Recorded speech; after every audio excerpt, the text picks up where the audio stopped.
नमस्कार, आप सभी का बहुत बहुत स्वागत है आयुर्वेद पर आधारित हमारे इस बेहद खास कार्यक्रम स्वस्थ विचार में। मैं हूं आपके साथ आपका साथी विकास। दर्शकों, ये कार्यक्रम एक मात्र ऐसा कार्यक्रम है जिसमें आपको प्रकृति की भी जानकारी दी जाती है, जिसमें आपको प्रकृति द्वारा दिया गया उस वरदान के बारे में भी बताया जाता है जो कि हमें सब्जी के रूप में, फल के रूप में, औषधि के रूप में, वनस्पति के रूप में जो भी तमाम चीजें प्राप्त होती हैं, जिसका सदुपयोग हम अपने जीवन, अपने स्वास्थ्य और खुशहाली के लिए कर सकते हैं।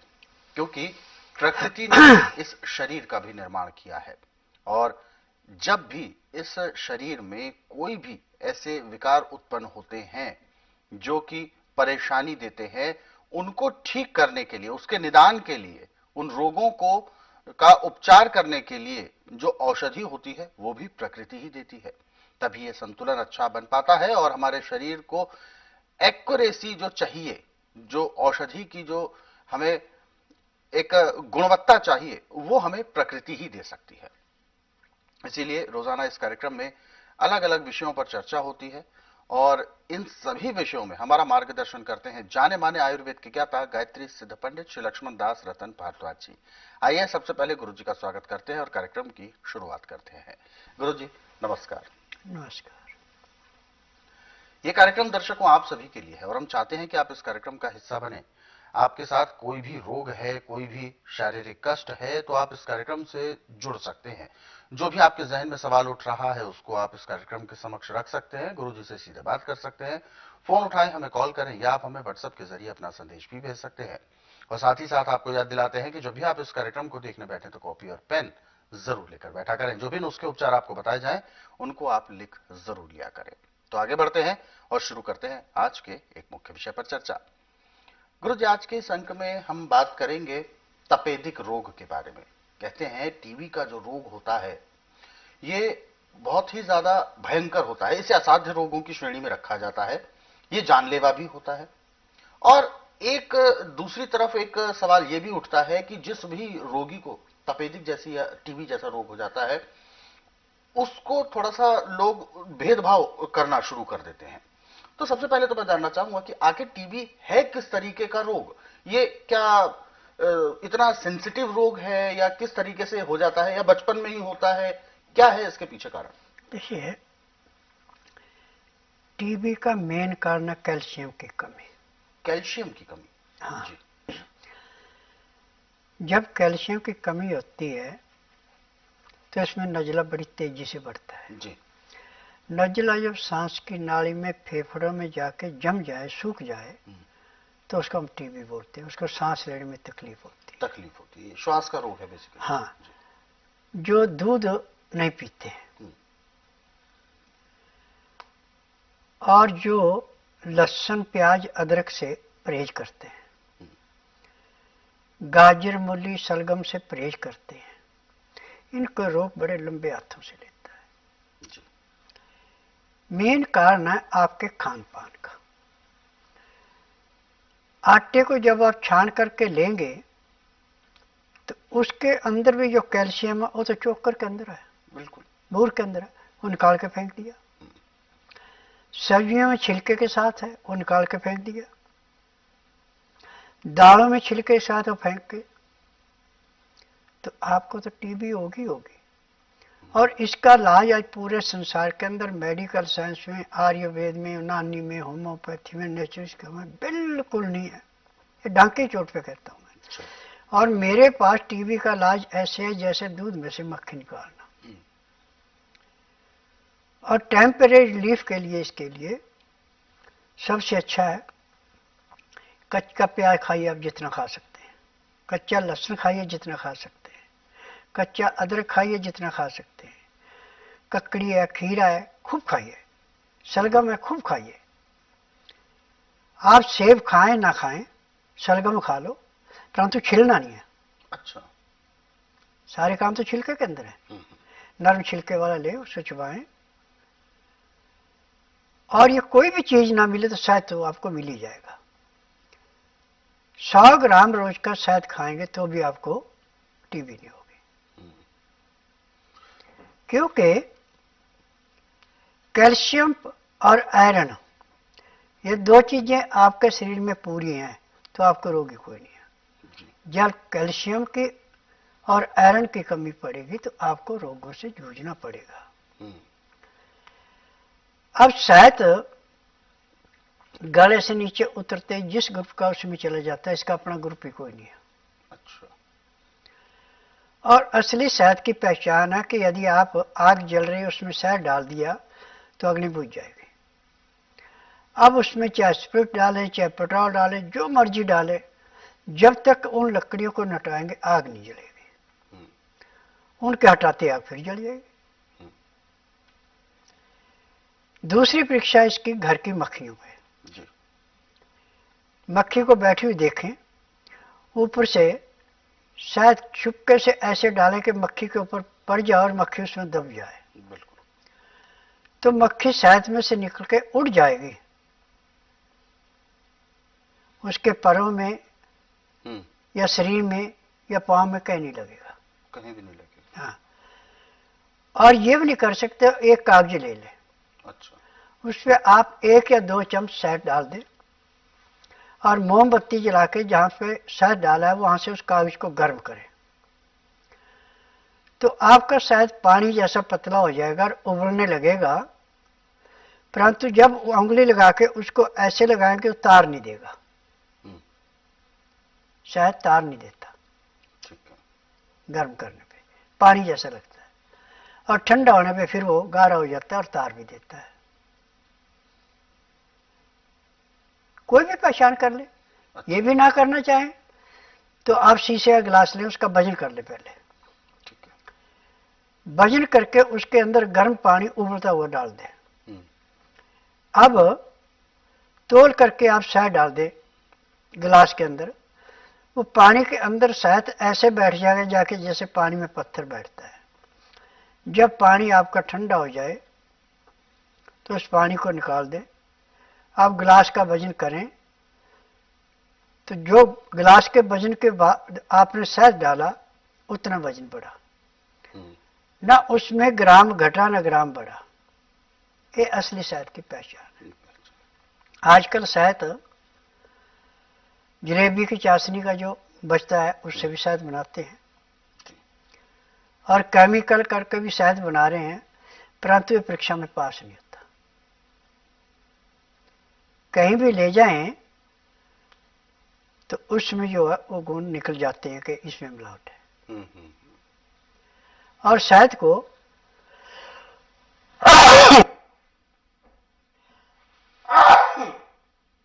छत्ते से निकालने के 6 महीने के बाद जमना शुरू हो जाता है। और जब शहद जम जाए तो या तो आप इसको धूप में रख दें बर्तन को, या फिर गर्म पानी के अंदर उस बर्तन को रख दें और आपके साथ फिर पिघलेगा। परंतु जिसमें मिलावट है वो शायद पिघलेगा नहीं। ये पहचान है। आज पूरे संसार के अंदर बिजनेस है और जिस भी रोगी को चीजें बताई जाती है वो कहते हैं नहीं ऐसा नहीं हो सकता। मैं नहीं हो सकता तो जाइए, बिल्कुल मैं तो नाड़ी वैद्य हूं, मेरे प्रैक्टिकल है, मैंने थ्योरी नहीं पढ़ी है, मैं तो आपको प्रैक्टिकल करके दिखाऊंगा। और जिस दिन रोगी मेरे पास आता है बीमारी कोई भी है उसी दिन उसको 20% आराम मिल जाता है। परंतु ये आने का तरीका है कि बुधवार को ना बुधवार की मैं छुट्टी रखता हूँ, गुरुवार से लेके मंगलवार के बीच में आना। जिस दिन आना उस दिन रात्रि 10 बजे तक खा पी के दातन कूड़ा करके बड़ी इलायची मुंह में रख के चूसते रहे। सुबह जब तक नाड़ी प्रश्न किया 1 बूंद भी पानी नहीं पीना। यदि आप पानी पी लेते कुछ खा लेते तो नब्ज नहीं बताएगी। फिर उसके अनुसार 10 से 12 जब मैं नाड़ी प्रश्न करता हूँ पैर के तलुए से सिर के बाल तक के MRI, CT scan, x ray, ultrasound, ECG, sonography सब कुछ 5 सेकंड में होते। 5 सेकंड के अंदर पैर के तलुए से सिर के बाल तक की जो भी बीमारी सब लिख दी जाती है और रोगियों से समझा दिया जाता है कि आपका रोग इतना पुराना है, ये परहेज है, कर सकते तो दवाई लो, परहेज नहीं कर सकते दवाई नहीं लेना। ये दवाइयाँ शरीर को सुन करने की नहीं है जैसे मेडिकल में सुन करने की है। ये दवाइयाँ हर एक रोग को जड़ से खत्म करने की। यदि आप इसको जड़ से खत्म करना चाहते हैं तो आप दवाई ले, नहीं करना चाहते मत दें। और नाज जो है अनछना आटा, दालें साफ छिलके वाले, सब्जियां नरम छिलके वाले, पत्तेदार सब्जी ज्यादा, और खाना खाते समय 2 गिलास गर्म पानी, लहसुन प्याज अदरक का रस मिला के, या काला नमक या सिंधा नमक, काली मिर्च, नींबू का रस मिला के पीना अति आवश्यक है। तब आप पूर्ण रूप से स्वस्थ रहेंगे। यदि खाना खाते समय आप पानी नहीं पीते हैं, पानी पीते खाना खाने के घंटे 1.5 घंटे बाद, तो आपको रोग से कोई नहीं बचा सकता। और हमेशा खुश्क सब्जी ना खाएं, तरीदार सब्जी से खाना खाएं, तो आपके शरीर में आखिरी सांस तक कोई रोग नहीं होगा। जी गुरु जी, ऐसा जैसे कि कहा भी जाता है कि 3 हफ्ते से ज्यादा जो खांसी होती है वो टीबी की निशानी हो सकती है, लक्षण हो सकते हैं। सरकार की तरफ से भी बहुत सारे ऐसे अभियान भी चलाए जाते हैं जिसमें टीबी की रोकथाम की जा सके। एक लंबा कोर्स चलता है, ऐसा देखने में भी आता है कि उस दौरान फिर वो चीजें ठीक भी हो जाती हैं, लेकिन जब वो कोर्स खत्म होता है उसके बाद से फिर से बीमारी पनपने के चांसेस बन जाते हैं। तो ऐसा क्यों होता है? देखिए, मेडिकल साइंस में होती है 4 चीजें। अच्छा। बिच्छू का जहर, सांप का जहर, केमिकल, और मरे हुए जानवरों की हड्डियों का चूरा। वो सुन करने के लिए होते हैं, जहां पे आपको तकलीफ और संग को सुन कर देते हैं। जब वो सुन होगा तो उसमें कोई भी चीज आप महसूस नहीं कर सकते। जो हमारा आयुर्वेद, यूनानी, होम्योपैथी, नेचुरल का, इसमें हम डॉक्टरों को दोष नहीं दे सकते। इसमें दोष है जिन फार्मेसी में दवाइयां बनती हैं। जब वहां पे दवाई का नुस्खा पूरा नहीं होगा तो आराम कहां से मिलेगा। और मैंने जो दवाइयां बनाई हैं, आपको कितना भयंकर से भयंकर खांसी है, कितना बलगम है, ये दवाई मुंह में डालने के बाद खांसी ऐसे समाप्त होती है जैसे जलती अग्नि में पानी डालकर अग्नि शांत होती है। और ये ठीक ढंग से दवाई खाए, परहेज करे, तो उस दिन के बाद उसका बलगम भी, खांसी भी ऐसे समाप्त होते हैं जैसे कूड़े करकट के ढेर को माचिस की तीली जला के आस्ता आस्ता समाप्त कर देती है, उसका नामो निशान रहता, ऐसे रोग खत्म होता है। और मेरे पास हर महीने टीबी के 25 से 30 मरीज आते हैं। और जिन्होंने डॉक्टर ने हाथ खड़े कर रखे कि भैया दवाई खाएगा उतने दिन तक ठीक रहेगा, दवाई छोड़ते फिर अकड़ेगा, वो काम यहाँ नहीं है। यहाँ पे दवाई टीबी के मरीज को महीना 1.5 महीना, कैंसर के मरीज की 3 महीने तक चल जाती है,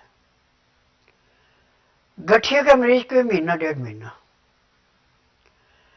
किडनी के मरीज की 1 महीने की दवाई होती है जो ईमानदार से खाता है।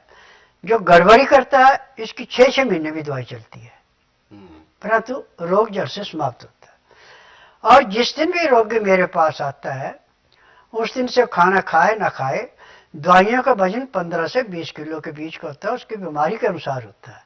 यदि दवाई नियम से खाता है, परहेज करता है, तो उसको दिन दुगने रातें चौगुनी लाभ मिलता है। जिस दिन रोगी आता है उस दिन तो उसको 15 से 20% लाभ मिलता है, 15 दिन में 50 से 60% लाभ मिलता है, महीने 1.5 महीने रोग समाप्त होता है, दवाइयां बंद हो जाती हैं। मेरी दवाई सारी उम्र नहीं खानी पड़ती। बिल्कुल। तो दर्शकों, ये बहुत जरूरी है हम सभी के लिए जानना कि कैसे हम अपने कुछ असाध्य रोगों को शुरू होने के दौरान ही समाप्त कर सकते हैं। खांसी आपको उठती है और उस खांसी में आपको तकलीफ होती है और कुछ आप प्रयास करते हैं, घरेलू नुस्खे आजमाते हैं, तो वो खांसी आपकी ठीक भी हो सकती है। लेकिन अगर खांसी ठीक नहीं हो रही है या आपने ध्यान नहीं दिया, खांसी होते होते काफी लंबा समय भी हो चुका है, तो आप बिल्कुल सचेत हो जाए, कोई ना कोई बड़ा लक्षण आपकी ओर अग्रसर हो रहा है। और ऐसे में इसको टीबी भी कहा जा सकता है, क्योंकि ज्यादा लंबे समय तक खांसी होना और वो खांसी दर्द के साथ होना, ये एक बहुत बड़ा लक्षण होता है टीबी का। लेकिन इस रोग को भी ठीक किया जा सकता है। जैसा कि गुरुजी ने उपचार बताए हैं, उन उपचारों को करेंगे तो यकीनन ठीक होंगे। ये तो हो गई शुरुआती दौर की बात। यदि आप काफी समय से झेल रहे हैं ऐसे रोग को, या रोग ठीक हो जाता है फिर ठीक हो जाता है फिर दोबारा से पनप जाता है, तो इसका मतलब कहीं ना कहीं वो सिम्टम्स, वो जो विषाणु हैं वो आपके शरीर में बने हुए हैं, वो ठीक नहीं हो रहे हैं। तो ऐसे में आप उनको जड़ से यदि ठीक करना चाहते हैं तो स्वस्थ विचार आश्रम में आप आकर औषधि उपचार प्राप्त कर सकते हैं। नाड़ी परीक्षण आपको कराना होगा, यानी नब्ज चेक की जाएगी आपकी, और फिर उसके मुताबिक आपको आपके शरीर के मुताबिक औषधियां दी जाएंगी, जिसकी वजह से आप अपने रोग को जड़ से समाप्त कर पाएंगे। लेकिन आने से पहले कुछ नियम हैं जिनका पालन आपको करना बेहद जरूरी है, और वो सारे नियम आप यदि जानना चाहते हैं तो आप हेल्पलाइन नंबर्स पर कॉल करके जान सकते हैं। कॉल करने का समय है सुबह 10 बजे से लेकर शाम 5 बजे के बीच। स्वस्थ विचार आश्रम की बुधवार के दिन अवकाश होता है, इस बात का भी आप विशेष ध्यान रखें। आगे बढ़ते हैं कार्यक्रम में, और दर्शकों यदि आप इस कार्यक्रम से अभी जुड़ना चाहते हैं, कोई भी जहन में आपके सवाल उठ रहा है तो आप कॉल करें, या आप हमें व्हाट्सएप के जरिए अपना संदेश भी भेज सकते हैं। फिलहाल